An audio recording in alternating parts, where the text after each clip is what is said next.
Hello friends, welcome to the success Kendra. Friends, आज का जो वीडियो है 67th बीपीएससी पीटी री एग्ज़ाम 2022 के लिए तथा 68th बीपीएससी के लिए काफ़ी इंपॉर्टेंट वीडियो है फ्रेंड्स, क्योंकि इस वीडियो में हम लोग बिहार के प्राचीन, मध्यकालीन और आधुनिक इतिहास से संबंधित इंपॉर्टेंट क्वेश्चंस को इस वीडियो में हम कवर करेंगे।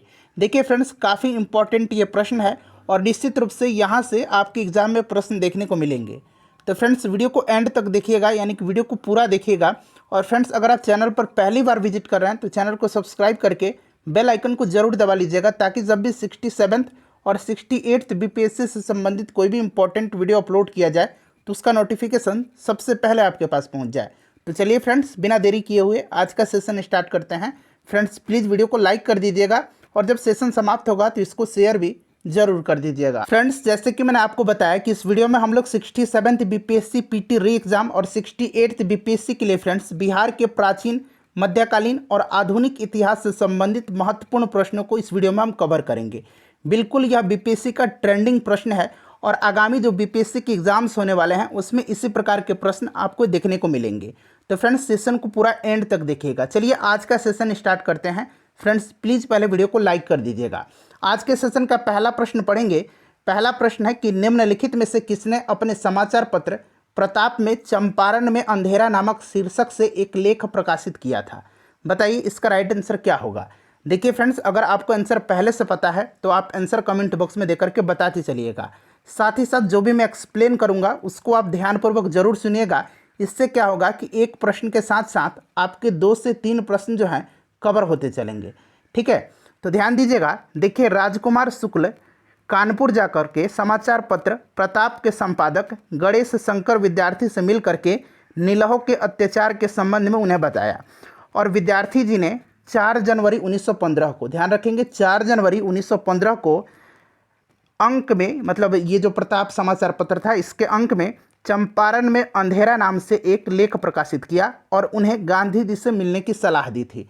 तो प्रश्न पूछा जा सकता है कि गांधी जी से मिलने की सलाह राजकुमार शुक्ल को किसने दिया था? तो याद रखेंगे फ्रेंड्स, किसने दिया था? तो गणेश शंकर विद्यार्थी ने। प्रताप के संपादक कौन थे? गणेश शंकर विद्यार्थी। चंपारण में अंधेरा नामक शीर्षक जो कि प्रताप में लेख प्रकाशित किया गया था, किसके द्वारा? गणेश शंकर विद्यार्थी। तो इतने सारे प्रश्न बन सकते हैं। राइट आंसर इसका ऑप्शन नंबर बी हो जाएगा। अच्छा फ्रेंड्स, आपने एक और जो है नाम सुना होगा, देशेर कथा। यहाँ मैं आपको लिख देता हूँ, देशेर कथा। यह जो पुस्तक है देशेर कथा, यानी कि इसका मतलब होता है देश की बात। इसको किसने जो है फ्रेंड्स, लेखक कौन थे इसके? तो ये थे सखाराम गणेश देवस्कर। ये भी आप ध्यान रखेंगे। ठीक है, चलिए। और ये जो देशेर कथा थी फ्रेंड्स, इसका प्रकाशन 1904 में किया गया था। ये भी आप ध्यान रखेंगे। तो इतने सारे प्रश्न मैं आपको बताऊंगा। चलिए नेक्स्ट क्वेश्चन कर लेंगे कि चंपारण संबंधी विवाद को हल करने के लिए चंपारण एग्रेरियन कमेटी का गठन कहाँ पर हुआ था? बहुत ही इंपॉर्टेंट क्वेश्चन है। बताइएगा इसका राइट आंसर क्या हो जाएगा। तो फ्रेंड्स, यहाँ पर आप ध्यान दीजिएगा। देखिए, प्रश्न में पूछा गया है कि चंपारण एग्रेरियन कमेटी का गठन कहाँ पर हुआ था? तो फ्रेंड्स, इसका गठन जो है रांची में हुआ था। ऑप्शन नंबर सी इसका राइट आंसर हो जाएगा। बिहार के तत्कालीन उपराज्यपाल एडवर्ड गेट ने, किसने? एडवर्ड गेट ने, यहाँ मैं लिख देता हूँ, एडवर्ड गेट ने चंपारण एग्रेरियन कमेटी का गठन किया। गांधी जी भी इसके सदस्य बने थे और इसके अध्यक्ष कौन थे? तो एफ जी स्लाई। इसके अध्यक्ष कौन थे? एफ जी स्लाई जो थे इसके अध्यक्ष थे। ठीक है, अध्यक्ष का भी नाम आप ध्यान रखेंगे। गांधी जी भी इसके सदस्य बने थे। इस कमेटी की अनुशंसा पर 3 कठिया प्रणाली को कानून के द्वारा समाप्त कर दिया गया था और किसानों का लगान घटा दिया गया और एवं क्षतिपूर्ति के रूप में 25% धन जो था उनका वापस किया गया। ध्यान रखेंगे, किसानों का लगान घटा दिया गया एवं क्षतिपूर्ति के रूप में 25% उनका धन वापस दिया गया। राइट आंसर इसका रांची हो जाएगा।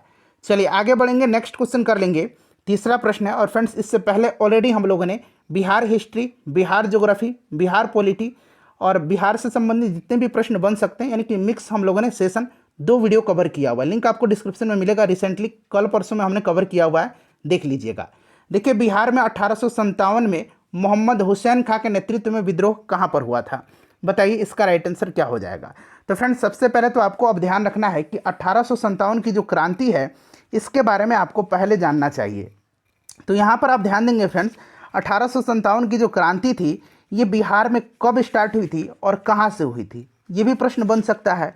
ठीक है, तो यहाँ पर फ्रेंड्स आप ध्यान देंगे, सबसे पहले तो आपको जानना है कि बिहार में जो है पहला विद्रोह जो है, बिहार में पहला विद्रोह यह 12 जून 1857 को, कब, 12 जून 1857 को देवघर जिले के रोहिणी गांव में भारतीय सैनिकों के विद्रोह करने के साथ हुआ था, जो कि अब कहाँ पर है, ये झारखंड में है। अच्छा, पटना की तनावपूर्ण परिस्थितियों में 3 जुलाई, यानी कि पटना में 3 जुलाई 1857, ये डेट सहित आपको याद रखना है, पटना वाला 3 जुलाई 1857, ठीक है, 3 जुलाई 1857 को पीर अली खां के नेतृत्व में विद्रोह प्रारंभ हुआ था, परंतु कमिश्नर टेलर ने, वहाँ का कमिश्नर टेलर था, इसने विद्रोह को बलपूर्वक दमन कर दिया। पीर अली खां को 4 जुलाई 1857 के संध्या को गिरफ्तार कर लिया गया था और बाद में इनको फांसी दे दी गई थी। और यहाँ पर पूछा गया है कि 1857 में मोहम्मद हुसैन खान के नेतृत्व में विद्रोह कहाँ पर हुआ था। बताइए फ्रेंड्स, इसका राइट आंसर क्या होगा। तो यहाँ पर आप अब ध्यान देंगे, देखिए फ्रेंड्स, मोहम्मद हुसैन खान के नेतृत्व में जो है यह कहाँ पर हुआ था, बताइए राइट आंसर इसका क्या हो जाएगा। तो देखिए फ्रेंड्स, मोहम्मद हुसैन खान के नेतृत्व में जो है छपरा में विद्रोह हुआ था, राइट आंसर इसका ऑप्शन नंबर डी हो जाएगा। ठीक है, और खुशहाल सिंह के नेतृत्व में वजीरगंज में विद्रोह हुआ था, आगे मिलेगा। चलिए आगे बढ़ेंगे। नेक्स्ट क्वेश्चन है कि पटना में कब 1857 का व्यापक विद्रोह शुरू हुआ। तो अभी मैंने आपको बताया था कि 3 जुलाई 1857 को पीर अली खां के नेतृत्व में विद्रोह प्रारंभ हुआ था, राइट आंसर 3 जुलाई 1857 हो जाएगा, ऑप्शन नंबर बी इसका करेक्ट आंसर हो जाएगा। चलिए नेक्स्ट क्वेश्चन है कि मुगल शासक शाहजहां के समय किस अंग्रेज यात्री ने बिहार की यात्रा की थी। बताइए राइट आंसर क्या हो जाएगा। तो देखिए फ्रेंड्स, यह जो अंग्रेज यात्री था यह पीटर मुंडी था। पीटर मुंडी अंग्रेजों का व्यापारिक अधिकारी था जो शाहजहां के आरंभिक शासनकाल में भारत आया था। यह 1628 से लेकर के 1634 तक भारत में रहा था और फ्रेंड्स यह 1632 ईस्वी में पटना आया था। ठीक है, कब आया था, तो 1632 ईस्वी में यह पटना आया था। तो इतने सारे बातें फ्रेंड्स आपको याद रखना है, बाकी और भी मैं आपको इसके बारे में बताऊंगा।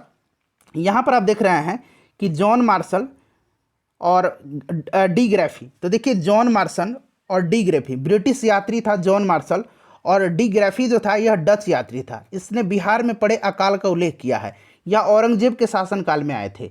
और बर्नियर जो था यह भी औरंगजेब के शासनकाल में आया था, यह ब्रिटिश यात्री था और इसने पटना को देश के बड़े शहरों में से एक माना था। बर्नियर ने, बर्नियर, ग्रैफी और मार्शल ये औरंगजेब के समय में आए थे। चलिए आगे बढ़ेंगे। नेक्स्ट क्वेश्चन कर लेंगे कि बिहार में 1857 में खुशहाल सिंह के नेतृत्व में विद्रोह कहाँ हुआ था। तो अभी मैंने आपको बताया है कि खुशहाल सिंह के नेतृत्व में विद्रोह जो है यह शुरू हुआ था वजीरगंज में। ठीक है, कहाँ पर हुआ था, वजीरगंज में शुरू हुआ था। तो राइट आंसर इसका क्या हो जाएगा, राइट आंसर इसका हो जाएगा ऑप्शन नंबर ए वजीरगंज। और मोहम्मद हुसैन खां के नेतृत्व में छपरा में हुआ था। चलिए नेक्स्ट क्वेश्चन कर लेंगे कि साइमन कमीशन पटना कब आया था। साइमन कमीशन जो है पटना कब आया था, यह आपसे पूछा जा रहा है। बताइए इसका राइट आंसर क्या हो जाएगा। अब फ्रेंड्स यहाँ पर आप ध्यान देंगे, साइमन कमीशन जो है यह पूछा गया है कि पटना कब आया था। बताइए, अगर आपको आंसर पता है तो आंसर कमेंट बॉक्स में दे करके बताते चलेंगे आप लोग। देखिए साइमन कमीशन का जो है पटना में आगमन हुआ था 12 दिसंबर 1928 को। कब, 12 दिसंबर 1928 को। तो यहाँ पर देखिए ऑप्शन नंबर बी इसका दिया गया है। इस कमीशन का पटना में भारी विरोध हुआ जबकि प्रांतीय सरकार और साम्राज्यवाद को पसंद करने वाले व्यक्तियों तथा संस्थाओं की ओर से इनका स्वागत किया गया था। ठीक है, राइट आंसर इसका ऑप्शन नंबर बी हो जाएगा। चलिए नेक्स्ट क्वेश्चन कर लेंगे। अगला प्रश्न है कि 1920 में किसके सभापतित्व में बिहार प्रांतीय राजनीतिक सम्मेलन की एक बैठक भागलपुर में आयोजित हुई थी। बताइए राइट आंसर इसका क्या हो जाएगा। तो फ्रेंड्स यहाँ पर अब आप ध्यान देंगे, पूछा गया है कि बिहार प्रांतीय राजनीतिक सम्मेलन की बैठक किसके सभापतित्व में या फिर किसकी अध्यक्षता में। ठीक है, बताइए इसका राइट आंसर क्या हो जाएगा। देखिए 1920 में राजेंद्र प्रसाद की सभापतित्व या फिर कहिए अध्यक्षता में बिहार प्रांतीय राजनीतिक सम्मेलन की एक बैठक भागलपुर में हुई थी। इसमें गांधी जी के प्रस्ताव को पारित किया गया। ब्रजकिशोर प्रसाद के सुझाव पर स्वराज के मुद्दों को भी असहयोग आंदोलन में मिला लिया गया था। राइट आंसर इसका हो जाएगा doctor Rajendra Prasad, option number इसका सी करेक्ट आंसर हो जाएगा। उसके बाद देखिए निम्नलिखित में से किसने भागलपुर में असहयोग आंदोलन के दौरान नेतृत्व प्रदान किया था। बताइए राइट आंसर इसका क्या हो जाएगा असहयोग आंदोलन के दौरान। तो फ्रेंड्स यहाँ पर ध्यान दीजिएगा, भागलपुर पूछा। तो फ्रेंड्स ध्यान दीजिएगा, देखिए असहयोग आंदोलन के दौरान भागलपुर में श्री दीप नारायण सिंह के नेतृत्व में जो है यह आंदोलन हुआ था। राइट आंसर इसका ऑप्शन नंबर बी हो जाएगा, दीप नारायण सिंह। उसके बाद देखिए मुंगेर में मोहम्मद जुबैर, मुजफ्फरपुर में मोहम्मद शफी और छपरा सारण में राहुल सांकृत्यायन ने महत्वपूर्ण भूमिका निभाई थी। अच्छा, ये तो असहयोग आंदोलन हो गया। अगर आपसे पूछा जाता है कि भागलपुर में नमक सत्याग्रह का नेतृत्व किसने किया था, तो देखिए फ्रेंड्स भागलपुर में नमक सत्याग्रह का नेतृत्व महादेवलाल सराफ, दीप नारायण सिंह, रामेश्वर नारायण अग्रवाल, कैलाश बिहारी लाल एवं जहरुल हसन हाशमी ने किया था। तो ये सब भी आप ध्यान रखेंगे। प्रीवियस वाला वीडियो देख लीजिएगा, जो बाकी प्रश्न हैं उनको मैंने वहाँ पर कवर कराया हुआ है। चलिए आगे बढ़ेंगे, नेक्स्ट क्वेश्चन कर लेंगे कि बिहार विद्यापीठ के प्रथम कुलपति कौन थे। अच्छा, ये कुलपति पूछा गया है, एक है कुलाधिपति, ठीक है, यहाँ पर तो कुलपति पूछा गया है, लेकिन एक है कुलाधिपति, ठीक है, यहाँ मैं लिखता हूँ कुलाधिपति, ठीक है, ध्यान रखेंगे। तो अगर कुलपति पूछेगा कि बिहार विद्यापीठ के प्रथम कुलपति कौन थे, तो आपको ध्यान रखना है कि ये कौन थे फ्रेंड्स, बताइए। तो इसके प्रथम कुलपति ब्रजकिशोर प्रसाद बने थे। कौन? ब्रजकिशोर प्रसाद। और प्रथम कुलाधिपति कौन थे? तो ये मौलाना मजहरुल हक थे, ठीक है। बिहार विद्यापीठ का उद्घाटन 6 फरवरी 1921 को, याद रखेंगे 6 फरवरी 1921 को जो है महात्मा गांधी के द्वारा किया गया था। चलिए आगे बढ़ेंगे, नेक्स्ट क्वेश्चन है कि भारत छोड़ो आंदोलन के दौरान बिहार में किसके नेतृत्व में उत्तरी भागलपुर में समानांतर सरकार की स्थापना की गई थी।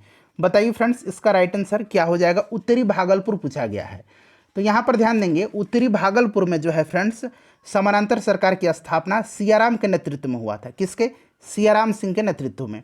और वहीं अगर आपसे पूछा जाता है कि सुल्तानपुर में किसके नेतृत्व में हुआ था, तो जगलाल चौधरी के नेतृत्व में, ठीक है, ध्यान रखेंगे। चलिए आगे बढ़ेंगे, नेक्स्ट क्वेश्चन कर लेंगे। और फ्रेंड्स सारण को 1942 में सारण जिला जो था उसको अपराधी जिला घोषित किया गया था, इस बात को भी आप ध्यान रखेंगे। चलिए नेक्स्ट क्वेश्चन है हमारा कि भारत छोड़ो आंदोलन के क्रम में 11 अगस्त 1942 को पटना सचिवालय में पुलिस गोलीकांड में शहीद छात्रों की संख्या कितनी थी। ये आपको डेट सहित याद रखना है, ठीक है। जो पटना गोलीकांड था, पुलिस गोलीकांड, सचिवालय गोलीकांड 11 अगस्त 1942 को हुआ था, ठीक है। ये डेट सहित ही आपको याद रखना है, ठीक है। और इसमें कौन कौन से लोग थे ये आप नाम भी आपको याद रखना है। कभी कभी क्या होता है कि नाम दे दिया जाता है और पूछ लिया जाता है कि इनमें से कौन नहीं थे, तो अगर आपको याद रहेगा तभी तो आप कर पाएंगे। तो बताइएगा, नाम जो था मैं बताता हूँ आपको। शहीद उमाकांत प्रसाद सिंह, शहीद रामानंद सिंह, शहीद सतीश प्रसाद झा, शहीद जगपति कुमार, शहीद देवीपद चौधरी, शहीद राजेंद्र सिंह, शहीद राम गोविंद सिंह। तो ये 7 छात्र जो थे ये शहीद हुए थे। एक बार मैं और नाम रिपीट करता हूँ, शहीद उमाकांत प्रसाद सिंह, शहीद रामानंद सिंह, शहीद सतीश प्रसाद झा, शहीद जगपति कुमार, शहीद देवीपद चौधरी, शहीद राजेंद्र सिंह और शहीद राम गोविंद सिंह। राइट आंसर इसका ऑप्शन नंबर डी हो जाएगा। चलिए आगे बढ़ेंगे कि 9 नवंबर 1942 को जयप्रकाश नारायण के साथ कौन कौन से लोग हजारीबाग जेल से भागने में सफल हुए थे। बताइए राइट आंसर क्या हो जाएगा। सबसे पहले तो याद रखेंगे कि जयप्रकाश नारायण को कहाँ रखा गया था भारत छोड़ो आंदोलन के समय में, तो हजारीबाग जेल में। और वो वहाँ से भागे थे कब, तो 9 नवंबर 1942 को। ये सब याद रखना है, ठीक है। और देखिए फ्रेंड्स, इनके साथ जो वहाँ से निकले थे कौन कौन लोग थे, तो देखिए 9 नवंबर 1942 को दीपावली की रात जयप्रकाश नारायण के साथ यहाँ पर देखिए सूरज नारायण सिंह, रामानंद मिश्रा, योगेंद्र शुक्ल, शालिग्राम सिंह और एक और नाम याद रखना है, 5 लोग इनके साथ भागे थे, ठीक है। तो यहाँ 4 नाम ऑलरेडी दिया गया है, 5वां नाम गुलाब चंद गुप्ता था, गुलाब चंद गुप्ता, ठीक है। पूछा जा सकता है कितने लोग भागे थे जयप्रकाश नारायण के साथ, तो 5 लोग। ऑप्शन नंबर ई हो जाएगा, उपरोक्त में से एक से अधिक। चलिए अगला प्रश्न हमारा कि बेगूसराय में चौकीदारी कर के विरुद्ध आंदोलन एक हिस्सा था, तो यह आंदोलन जो था किसका हिस्सा था। बताइए राइट आंसर इसका क्या हो जाएगा। तो देखिए फ्रेंड्स, यह जो था सविनय अवज्ञा आंदोलन का हिस्सा था। किसका था? सविनय अवज्ञा आंदोलन का। और बिहार में चौकीदारी करबंदी आंदोलन सर्वप्रथम बेतिया पश्चिम चंपारण में शुरू हुआ था। राइट आंसर इसका हो जाएगा सविनय अवज्ञा आंदोलन, option number B. Next question कर लेंगे कि असहयोग आंदोलन के दौरान किसने राय साहब और अवैतनिक दंडाधिकारी के पद से इस्तीफा दे दिया था। बताइए राइट आंसर इसका क्या हो जाएगा। असहयोग आंदोलन के दौरान आपसे पूछा गया है। ठीक है, तो देखिए फ्रेंड्स, असहयोग आंदोलन के दौरान डॉक्टर राजेंद्र प्रसाद के जो भाई साहब थे, राय साहब महेंद्र प्रताप, और इन्होंने जो अवैतनिक दंडाधिकारी का पद था ये दोनों त्याग दिया था। ठीक है फ्रेंड्स, इन्होंने राय साहब की उपाधि भी त्याग दी थी और अवैतनिक दंडाधिकारी के पद से भी इस्तीफा दिया था। ये थे कौन? तो ये थे राजेंद्र प्रसाद के भाई महेंद्र प्रताप।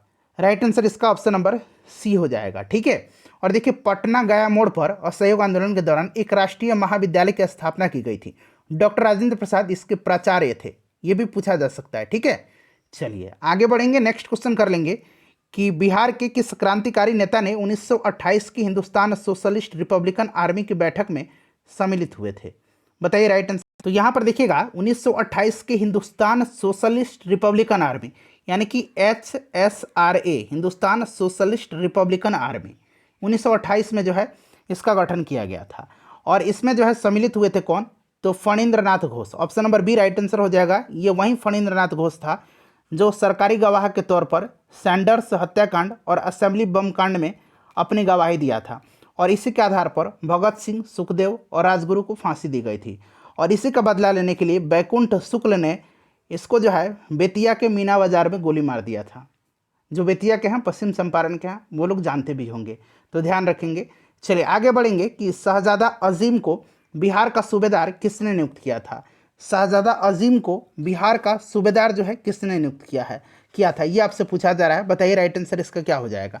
तो देखिए, 1702 में शहजादा अजीम को बिहार के सूबेदार नियुक्त किया था औरंगजेब ने, और अजीम पटना का नाम अजीमाबाद रखा तथा इसके पुनर्निर्माण में 1 करोड़ रुपया खर्च किया था। अपने नाम पर पटना का नाम अजीमाबाद रखा था। चलिए राइट आंसर इसका हो जाएगा औरंगजेब, ऑप्शन नंबर डी। ठीक है, चलिए आगे बढ़ेंगे, नेक्स्ट क्वेश्चन कर लेंगे कि वैशाली में द्वितीय बौद्ध संगति का आयोजन किसके शासनकाल में हुआ था? यहाँ पर शासनकाल पूछा गया है। बताइए राइट आंसर क्या हो जाएगा। तो देखिए, वैशाली में दूसरा जो बौद्ध संगति हुआ था यह हुआ था कालाशोक के शासनकाल में। ऑप्शन नंबर इसका सी राइट आंसर हो जाएगा। पहला अजातशत्रु के शासनकाल में राजगिरी में हुआ था, उसके बाद दूसरा कालाशोक के शासनकाल में हुआ था वैशाली में, तीसरा अशोक के शासनकाल में पाटलिपुत्र में, और चौथा जो है यह कनिष्क के शासनकाल में हुआ था कुंडलवन कश्मीर में। चलिए आगे बढ़ेंगे कि निम्नलिखित में से किस स्थान पर भारतीय राष्ट्रीय कांग्रेस का पहला अधिवेशन बिहार में आयोजित किया गया था? बिहार में भारतीय राष्ट्रीय कांग्रेस का पहला अधिवेशन 1912 में बांकीपुर में हुआ था। कहाँ पर हुआ था फ्रेंड्स? ध्यान रखेंगे, बांकीपुर में। और दूसरा 1922 में गया में हुआ था। गया वाला जो अधिवेशन था इसकी अध्यक्षता चित्तरंजन दास ने किया था। ठीक है, और 1912 में जो बांकीपुर में हुआ था फ्रेंड्स, इसकी अध्यक्षता RN माधोलकर ने किया था, यानी कि रघुनाथ नरसिंह माधोलकर ने। और इस अधिवेशन में महासचिव सच्चिदानंद सिन्हा थे और मौलाना मजहरुल हक जो थे ये स्वागत समिति के अध्यक्ष थे। तो ये सब पॉइंट ध्यान रखना, बांकीपुर होगा। नेक्स्ट क्वेश्चन कर लेंगे कि मगध साम्राज्य के किस वंश को पितृहंता वंश के रूप में जाना जाता है? तो देखिए, मगध सम्राट का जो कौन सा वंश था? तो फ्रेंड्स यह वंश है आपका हर्यंक वंश। ठीक है, हर्यंक वंश का संस्थापक बिंबिसार था। बिंबिसार की हत्या उसका पुत्र अजातशत्रु किया, फिर अजातशत्रु का पुत्र जो उदयन था उसने उसकी हत्या कर दिया था। ठीक है, और हर्यंक वंश का आखिरी शासक जो था यह नागदशक था। कौन था? नागदशक था, ध्यान रखेंगे। चलिए आगे बढ़ेंगे, नेक्स्ट क्वेश्चन कर लेंगे कि डॉक्टर राजेंद्र प्रसाद को 9 अगस्त 1942 को गिरफ्तार करके कहाँ भेजा गया था? डेट सन सब याद करते चलना है। तो इनको भेजा गया था फ्रेंड्स बांकीपुर जेल में। ठीक है, याद रखेंगे कहाँ भेजा गया था? बांकीपुर जेल में, और जयप्रकाश नारायण को हजारीबाग जेल में। नेक्स्ट क्वेश्चन कर लेंगे 22 नंबर कि बिहार में स्वराज पार्टी के प्रथम महासचिव कौन थे? अब देखिए, कुछ लोग जो है, कल वाली वीडियो में मैंने कराया था कि बिहार में स्वराज पार्टी के पहले अध्यक्ष कौन थे। तो देखिए फ्रेंड्स, बिहार में जो है फरवरी 1923 में स्वराज दल का गठन हुआ था श्री कृष्ण सिंह के नेतृत्व में। लेकिन फ्रेंड्स इसके जो अध्यक्ष बनाए गए थे ये बनाए गए थे श्री नारायण प्रसाद, और इसके सचिव जो बनाए गए थे वो अब्दुल बारी बनाए गए थे। तो महासचिव अब्दुल बारी को बनाया गया था। ठीक है, अध्यक्ष बनाया गया था श्री नारायण प्रसाद को, ध्यान रखना आपको। चलिए नेक्स्ट क्वेश्चन करेंगे कि बिहार में 1928 ईस्वी में हुए सर्वदलीय सम्मेलन जिसमें साइमन कमीशन के बहिष्कार का निर्णय लिया गया, उस बैठक की अध्यक्षता किसने किया था? बताइए, बहुत ही इंपॉर्टेंट क्वेश्चन है और इसका राइट आंसर क्या हो जाएगा। आप देख सकते हैं फ्रेंड्स किस प्रकार के प्रश्नों को मैंने शामिल किया है इस सीरीज़ में, तो आप समझ सकते हैं कि यह कितना इंपॉर्टेंट सीरीज़ है आपके लिए। तो देखिए फ्रेंड्स, साइमन कमीशन का विरोध करने संबंधी एक सर्वदलीय सम्मेलन पटना में अली इमाम की अध्यक्षता में हुआ था। अली इमाम, सर अली इमाम हो जाएगा ऑप्शन नंबर बी। ठीक है, इसमें क्या हुआ था कि सभी दलों के लोगों ने साइमन कमीशन के बिहार आने पर उसका पूर्ण बहिष्कार करने का निर्णय लिया था। 12 दिसंबर 1928 को साइमन कमीशन पटना आया था, मैंने आपको ऑलरेडी बताया है, 12 दिसंबर 1928 को। चलिए नेक्स्ट क्वेश्चन कर लेंगे कि द मदरलैंड समाचार पत्र का प्रकाशन किसने आरंभ किया था। तो देखिए यहाँ पर पूछा गया कि द मदरलैंड समाचार पत्र जो है इसका प्रकाशन आरंभ किसने किया था। तो देखिए प्रकाशन पूछा गया है। तो देखिए फ्रेंड्स, इसका जो प्रकाशन आरंभ किया था ये किसने किया था, तो बाबा ठाकुर दास ने किया था, बाबा जी ठाकुर दास ने किया था। ठीक है, और मजहरुल हक जो थे इसके संपादक थे, मजहरुल हक इसके संपादक थे, ध्यान रखिएगा। चलिए आगे बढ़ेंगे। नेक्स्ट क्वेश्चन है कि 1906-07 में पटना में रामकृष्ण सोसाइटी की स्थापना किसके द्वारा की गई थी। 1906-07 में पटना में रामकृष्ण सोसाइटी की स्थापना बाबाजी ठाकुर दास के द्वारा की गई थी, जिन्होंने समाचार पत्र द मदरलैंड का प्रकाशन आरंभ किया था, और मदरलैंड के संपादक मजहरुल हक थे। अगला प्रश्न है, right answer option number C हो जाएगा। शेरशाह सूरी का मकबरा के वास्तुकार कौन थे। शेरशाह सूरी का जो मकबरा है इसके वास्तुकार कौन थे, बताइए राइट आंसर क्या हो जाएगा। तो देखिए फ्रेंड्स, शेरशाह सूरी का जो मकबरा है यह इंडो इस्लामिक स्थापत्य कला का एक सुंदर नमूना है। इसके वास्तुकार अलीवाल खां थे। ठीक है, अलीवाल खां थे, और इस मकबरा का निर्माण 1540 ईस्वी से 1545 ईस्वी के बीच में किया गया था। इंडो इस्लामिक स्थापत्य कला का यह सुंदर नमूना है, वास्तुकार अलीवाल खां थे। राइट आंसर यहाँ पर देखिए अलीवाल खां, ऑप्शन नंबर बी इसका राइट आंसर हो जाएगा।